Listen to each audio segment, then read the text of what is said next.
హల్లెలూయా. ఈరోజు మనము రెండవ రాజుల గ్రంథము 14-15 అధ్యాయాలు చదువుకుందామండి. ఇజ్రాయేలు రాజును యెహోయాహాజు కుమారుడునైన యెహోయాషు ఏలుబడిలో 2వ సంవత్సరమందు యోధారాజును యోవాషు కుమారుడు అయిన అమజ్యా రాజాయను. అతడు ఏలనారంభించినప్పుడు 25 ఏండ్ల వాడే.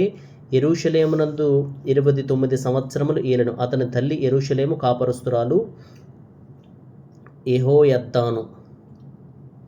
ఇతడు తన పితరుడైన దావీదు చేసినట్టు చేయకపోయినను యెహోవా దృష్టికి నీతి గలవాడే. తన తండ్రి అయిన యోవాషు చేసిన ప్రకారం చేసెను. అయితే అతడు ఉన్నత స్థలములను కొట్టివేయలేదు. జనుడు ఇంకను ఉన్నత స్థలములలో బలులను అర్పించుచు ధూపం వేయుచునుండిరి. రాజ్యమందు తాను స్థాపింపబడిన తరువాత రాజగు తన తండ్రిని చంపిన తన సేవకులను అతడు హతము చేయించెను. అయితే కుమారుల దోషమును బట్టి తండ్రులకు మరణశిక్ష విధింపకూడదు. తండ్రుల దోషమును బట్టి కుమారులకు మరణశిక్ష విధింపకూడదు.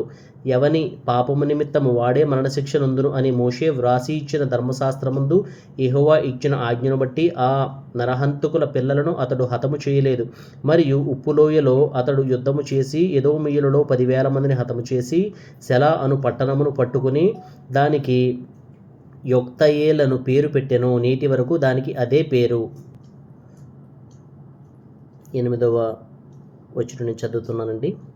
అంతటా అమజ్యా ఇశ్రాయేలు రాజైన యెహూకు పుట్టిన యెహోయాహాజు కుమారుడైన యెహోయాషు నొద్దకు దూతలను పంపి, మనము ఒకరినొకరము దర్శించున్నట్లు నన్ను కలియరమ్మని వర్తమానం చేయగా, ఇజ్రాయేలు రాజైన యెహోయాషు యోధారాజైన అమజ్యాకు ఇలాగూ వర్తమానం పంపెను. లెబానోనులోనున్న ముండ్ల చెట్టొకటి నీ కుమార్తెను నా కుమారునికిమ్మని లెబానోనులోనున్న దేవదారు వృక్షమునకు వర్తమానం పంపగా, లెబానోనులోనున్న దుష్టమృగము వచ్చి ఆ ముండ్ల చెట్టును త్రొక్కివేసెను. నీవు ఎదోమీయులను హతము చేసినందున నీ హృదయమందు నీవు అతిశయపడుచున్నావు సరే. ఇప్పుడు నీ నగరయందు నీవుండి నీకున్న ఘనతను బట్టి నీవు అతిశయపడకుము. నీవు మాత్రముగాక నీతో కూడా యోధావారును కూలునట్లుగా నీవెందుకు అపాయములో దిగుదువని చెప్పినను అమజ్యా విననొల్లనందున ఇశ్రాయేలు రాజైన యెహోయాషు బయలుదేరి యోధా సంబంధమైన బేత్షెమెషు పట్టణము దగ్గర తానును యోధారాజైన అమజ్యాయు కలుసుకొనగా, యోధావారు ఇశ్రాయేలు వారి ఎదుట నిలవలేక అపజయముంది అందరును తమ తమ గుడారములకు పారిపోయిరి. మరియు ఇశ్రాయేలు రాజైన యెహోయాషు అమజ్యాకు పుట్టిన యోవాషు కుమారుడైన మరియు ఇశ్రాయేలు రాజైన యెహోయాషు అహజ్యాకు పుట్టిన యోవాషు కుమారుడైన అమజ్యా అను యోధావారును బేత్షెమెషు దగ్గర పట్టుకొని యెరూషలేమునకు వచ్చి ఎఫ్రాయిము గుమ్మము మొదలుకొని మూలగుమ్మం వరకు యెరూషలేము ప్రాకారమును 400 మూరల పొడుగున పడగొట్టెను. మరియు యెహోవా మందిరమునందును రాజనగరును అందును కనబడిన బంగారము వెండి మొదలైన సమస్త వస్తువులను పట్టణస్థులలో కుదువ పెట్టబడిన వారిని తీసుకుని షోమ్రోనునకు వచ్చెను. యెహోయాషు చేసిన ఇతర కార్యములను గూర్చియు అతని పరాక్రమమును గూర్చియు యోధారాజైన అమజ్యాతో అతడు చేసిన యుద్ధమును గూర్చియు ఇశ్రాయేలు రాజుల వృత్తాంతము గ్రంథమందు వ్రాయబడి ఉన్నది. అంతటా యెహోయాషు తన పితరులతో కూడా నిద్రించి షోమ్రోనులో ఇశ్రాయేలు రాజుల సమాధి యందు పాతిపెట్టబడెను. అతని కుమారుడైన యెరొబాము అతనికి మారుగా రాజాయెను. 17వ వచనం చదువుతున్నానండి. యోధారాజైన యోవాషు కుమారుడైన అమజ్యా ఇశ్రాయేలు రాజైన యెహోయాహాజు కుమారుడైన యెహోయాషు మరణమైన తరువాత 15 సంవత్సరములు బ్రతికెను. అమజ్యా చేసిన ఇతర కార్యములు గూర్చి యోధారాజుల వృత్తాంతముల గ్రంథమందు వ్రాయబడి ఉన్నది. అతని మీద యెరూషలేములో జనులు కుట్ర చేయగా అతడు లాకీషు పట్టణమునకు పారిపోయిన గాని వారు లాకీషునకు అతని వెంట కొందరిని పంపిరి. వారు అక్కడ అతనిని చంపి గుర్రముల మీద అతని శవమును యెరూషలేమునకు తెప్పించి దావీదుపురమందు అతని పితరుల సమాధిలో పాతిపెట్టిరి. అప్పుడు యోధారాజులందరూ 16 సంవత్సరముల వాడై అజర్యాను తీసుకొని అతని తండ్రి అయిన అమజ్యాకు బదులుగా పట్టాభిషేకం చేసిరి. ఇతడు రాజైన తన తండ్రి తన పితరులతో నిద్రించిన తరువాత ఏలతు అను పట్టణమును బాగుగా కట్టించి యోధావారికి దానిని మరలా అప్పగించెను. యోధా రాజును యోవాషు కుమారుడు అయిన అమజ్యా ఏలుబడిలో 15వ సంవత్సరమందు ఇశ్రాయేలు రాజైన యెహోయాషు కుమారుడగు యెరోబాము షోమ్రోనులో ఏలనారంభించి 41 సంవత్సరములు ఏలెను. ఇతడును ఇశ్రాయేలు వారు పాపము చేయుటకు కారకుడగు నెబాతు కుమారుడైన యెరోబాము చేసిన పాపమును విడువక అనుసరించి యెహోవా దృష్టికి చెడుతనము జరిగించెను.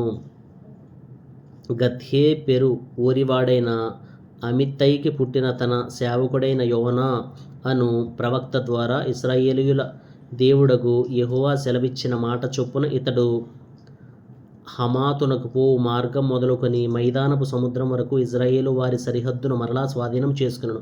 ఏలయనగా అల్పులేమి గనులేమి ఇశ్రాయేలు వారికి సహాయులెవరనూ లేకపోయిరి. యెహోవా ఇశ్రాయేలు వారు పొందిన బాధ ఘోరమైనదనుకొనెను.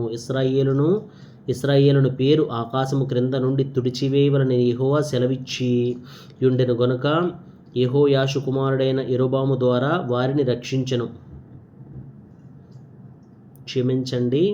యెహోవా ఇశ్రాయేలు వారు పొందిన బాధ ఘోరమైనదనుకొనెను. ఇశ్రాయేలును పేరు ఆకాశము క్రింద నుండి తుడిచివేయనని యెహోవా సెలవిచ్చియుండెను గనుక యెహోయాషు కుమారుడైన యెరోబాము ద్వారా వారిని రక్షించెను. యెరోబాము చేసిన ఇతర కార్యములు గూర్చి అతడు చేసిన దానిని అంతటిని గూర్చి అతని పరాక్రమమును గూర్చి అతడు చేసిన యుద్ధమును గూర్చి దమస్కు పట్టణమును యూదా వారికి కలిగి ఉన్న హమాతు పట్టణమును ఇశ్రాయేలు వారి కొరకైన అతడు మరలా పట్టుకొనిన సంగతిని గూర్చి ఇజ్రాయేలు రాజుల వృత్తాంతముల గ్రంథమందు వ్రాయబడి ఉన్నది. యెరోబాము తన పితరులైన ఇశ్రాయేలు రాజులతో కూడా నిద్రించిన తరువాత అతని కుమారుడైన జకర్యా అతనికి మారుగా రాజాయను. ఆమెన్. 15వ అధ్యాయం చదువుతున్నానండి. ఇజ్రాయేలు రాజైన యెరోబాము ఏలుబడిలో 23వ సంవత్సరమందు యూదా రాజైన అమజ్యా కుమారుడైన అజర్యా ఏలనారంభించెను. అతడు 16 వాడే ఏలనారంభించి యెరూషలేమునందు 52 సంవత్సరములు రాజుగా ఉండెను. అతని తల్లి యెరూషలేము కాపరస్తురాలైన యొకల్యా. ఇతడు తన తండ్రి అయిన అమజ్యా చర్య అంతటి ప్రకారం యెహోవా దృష్టికి నీతి గలవాడే ప్రవర్తించెను. ఉన్నత స్థలములను మాత్రము కొట్టివేయలేదు. ఉన్నత స్థలముల యందు జనులు ఇంకనూ బలులు అర్పించుచు ధూపం వేయుచూ ఉండిరి. యెహోవా ఈ రాజును మొత్తినందున అతడు మరణం వరకు కుష్ఠరోగియే ప్రత్యేకముగా ఒక నగరులో నివసించెను గనుక రాజకుమారుడైన యోతాము నగరు మీద అధికారి అయి దేశపు జనులకు న్యాయము తీర్చువాడుగా ఉండెను. అజర్యా చేసిన ఇతర కార్యములను గూర్చి అతడు చేసిన దానిని అంతటిని గూర్చి యూదా రాజుల వృత్తాంతముల గ్రంథమందు వ్రాయబడి ఉన్నది. అజర్యా తన పితరులతో కూడా నిద్రించి దావీదుపురములో తన పితరుల సమాధి యందు పాతిపెట్టబడగా అతని కుమారుడైన యోతాము అతనికి మారుగా రాజాయను. యూదా రాజైన అజర్యా ఏలుబడిలో 38వ సంవత్సరమందు యెరోబాము కుమారుడైన జకర్యా షోమ్రోనులో ఇశ్రాయేలు వారిని 6 నెలలు ఏలెను. ఇతడు ఇశ్రాయేలు వారు పాపము చేయుటకు కారకుడగు నెబాతు కుమారుడైన యెరోబాము చేసిన పాపములను విడువక అనుసరించుచు తన పితరులు చేసినట్టుగా తానును యెహోవా దృష్టికి చెడుతనము జరిగించెను. యాబేషు కుమారుడైన షల్లూము అతని మీద కుట్ర చేసి జనులు చూచుచుండగా అతని మీద పడి అతనిని చంపి అతనికి మారుగా రాజాయను. జకర్యా చేసిన కార్యములను గూర్చి ఇజ్రాయేలు రాజుల వృత్తాంతముల గ్రంథమందు వ్రాయబడి ఉన్నది. నీ కుమారులు 4వ తరం వరకు ఇశ్రాయేలు సింహాసనం మీద ఆసీనులై యుందురని యెహోవా యెహూతో సెలవిచ్చిన మాట చొప్పున ఇది జరిగెను. యూదా రాజైన ఉజ్జియా ఏలుబడిలో 39వ సంవత్సరమందు యాబేషు కుమారుడైన షల్లూము ఏలనారంభించి షోమ్రోనులో 1 నెల దినములు ఏలెను. గాదీ కుమారుడైన మెనహేము తిర్సాలో నుండి బయలుదేరి షోమ్రోనునకు వచ్చి షోమ్రోనులో నుండి యాబేషు కుమారుడైన షల్లూము మీద పడి అతని చంపి అతనికి మారుగా రాజైన. షల్లూము చేసిన ఇతర కార్యములను గూర్చి అతడు చేసిన కుట్రను గూర్చి ఇశ్రాయేలు రాజుల వృత్తాంతముల గ్రంథమందు వ్రాయబడి ఉన్నది. మెనహేము రాగా తిప్సహు పట్టణపు వారు తమ గుమ్మములు తీయలేదు గనుక అతడు వారినందరినీ హతము చేసి తిర్సాను దాని చేరువ గ్రామములన్నిటినీ కొల్లబెట్టి అచ్చట గర్భిణులందరి గర్భములను చింపెను. యూదా రాజైన అజర్యా ఏలుబడిలో 39వ సంవత్సరమందు గాదీ కుమారుడైన మెనహేము ఇశ్రాయేలు వారిని ఏలనారంభించి షోమ్రోనులో 10 సంవత్సరములు ఏలెను. ఇతడును తన దినములనియు ఇశ్రాయేలు వారు పాపము చేయుటకు కారకుడగు నెబాతు కుమారుడైన యరొబాము చేసిన పాపములను విడువక అనుసరించుచు యెహోవా దృష్టికి చెడుతనము జరిగించెను. అష్షూరు రాజైన పూలు దేశము మీదికి రాగా మెనహేము తనకు రాజ్యము స్థిరపరచునట్లుగా పూలు చేత సంధి చేయించుకొనవలనని 2000 మనుగుల వెండి పూలునకు ఇచ్చెను. మెనహేము ఇశ్రాయేలులో భాగ్యవంతులైన గొప్పవారిలో ప్రతి మనిషి యొద్దను 50 తులముల వెండి వసూలు చేసి ఈ ద్రవ్యమును అష్షూరు రాజునకు ఇచ్చెను గనుక అష్షూరు రాజు దేశమును విడిచి వెళ్ళిపోయెను.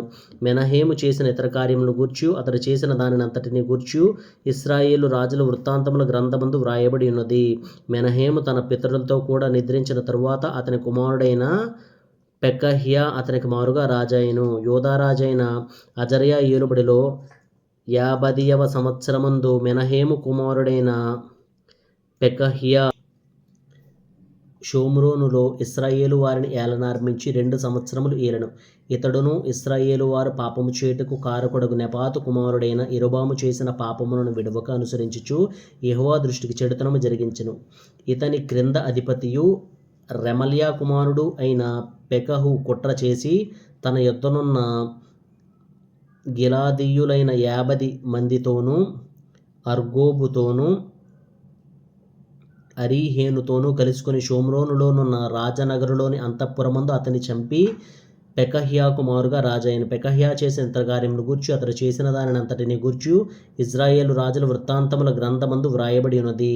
యోధారాజైన అజర్యా ఏలుబడిలో 52వ సంవత్సరమందు రెమల్యా కుమారుడైన పెకహు షోమ్రోనులో ఇశ్రాయేలును ఏలనారంభించి 20 సంవత్సరములు ఏలెను. ఇతడును ఇశ్రాయేలు వారు పాపము చేయుటకు కారకుడగు నెబాతు కుమారుడైన యరొబాము చేసిన పాపములను విడువక అనుసరించుచు యెహోవా దృష్టికి చెడుతనము జరిగించెను. ఇశ్రాయేలు రాజైన పెకహు దినములలో అష్షూరు రాజైన తెగ్లత్పిలేసెరు వచ్చి ఇయ్యోను పట్టణమును, ఆబేల్బేత్మయకా పట్టణమును, యానోయహు పట్టణమును, కెదెషు పట్టణమును, హాసోరు పట్టణమును, గిలాదు దేశమును, గలిలయ దేశమును, నఫ్తాలి దేశమంతయును పట్టుకుని అచ్చటనున్న వారిని అష్షూరు దేశమునకు చెరగా తీసుకుని పోయెను. 30వ వచనం నుంచి చదువుతున్నానండి. అప్పుడు ఏలా కుమారుడైన 30వ వచనం కాంచి మళ్ళీ చదువుతున్నానండి. అప్పుడు ఏలా కుమారుడైన హోషేయ ఇశ్రాయేలు రాజును రెమల్యా కుమారుడైన పెకహు మీద కుట్ర చేసి అతని మీద పడి అతను చంపి యోధారాజైన ఉజ్జియా కుమారుడైన యోతాము ఏలుబడిలో 20వ సంవత్సరమున అతనికి మారుగా రాజాయెను. పెకహు చేసిన ఇతర కార్యములను గూర్చి అతడు చేసిన దాన్నంతటిని గూర్చి ఇశ్రాయేలు రాజుల వృత్తాంతముల గ్రంథమందు వ్రాయబడి ఉన్నది. ఇశ్రాయేలు రాజును రెమల్యా కుమారుడైన పెకహు ఏలుబడిలో 2వ సంవత్సరమున యోధారాజైన ఉజ్జియా కుమారుడు యోతాము ఏలనారంభించెను. అతడు 25 ఏండ్ల వాడే యెరూషలేమునందు రాజై 16 సంవత్సరములు ఏలెను. అతని తల్లి సాదోకు కుమార్తె అయిన యెరూషా. ఇతడు యెహోవా దృష్టికి నీతిగా ప్రవర్తించి తన తండ్రి అయిన ఉజ్జియా చర్యను పూర్తిగా అనుసరించెను. అయినను ఉన్నత స్థలములను పడగొట్టకుండెను. జనులు ఉన్నత స్థలమందు ఇంకనూ బలులు అర్పించుచు ధూపం వేయుచు నుండిరి. ఇతడు యెహోవా మందిరమునకున్న ఎత్తైన ద్వారమును కట్టించెను.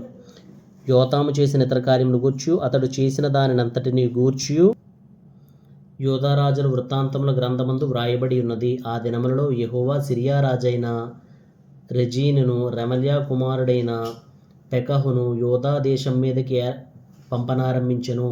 యోతాము తన పితరులతో కూడా నిద్రించి తన పితరుడైన దావీదు పురమందు తన పితరుల సమాధిలో పాతిపెట్టబడెను. అతని కుమారుడైన ఆహాజు అతనికి మారుగా రాజాయెను. ఆమెన్. సామెతల గ్రంథం 18వ అధ్యాయం చదువుకుందామండి. వేరుండ గోరువాడు స్వేచ్ఛానుసారముగా నడుచువాడు, అట్టివాడు లెస్సైన జ్ఞానమునకు విరోధి. బుద్ధిహీనుడు వివేచనయందు సంతోషింపక తన అభిప్రాయములను బయలుపరచుటయందు సంతోషించును. భక్తిహీనుడు రాగానే తిరస్కారం వచ్చును, అవమానం రాగానే నింద వచ్చును. మనుషుని నోటి మాటలు లోతునీటి వంటివి, అవి నదీ ప్రవాహము వంటివి, జ్ఞానపు ఓట వంటివి. తీర్పు తీర్చుటలో భక్తిహీనుల ఎడల పక్షపాతము చూపుటయు నీతిమంతులకు న్యాయము తప్పించుటయు క్రమము కాదు. బుద్ధిహీనుని పెదవులు కలహమునకు సిద్ధముగా ఉన్నవి, దెబ్బలు కావాలనని వాడు కేకలు వేయును. బుద్ధిహీనుని నోరు వానికి నాశనము తెచ్చును, వాని పెదవులు వాని ప్రాణమునకు ఉరి తెచ్చును. కొండెగాని మాటలు రుచిగల భోజ్యములు, అవి లోకడుపులోనికి దిగిపోవును. పనిలో జాగు చేయువాడు నష్టము చేయువానికి సోదరుడు. యెహోవా నామము బలమైన దుర్గము, నీతిమంతుడు అందులోనికి పరిగెత్తి సురక్షితముగా నుండును.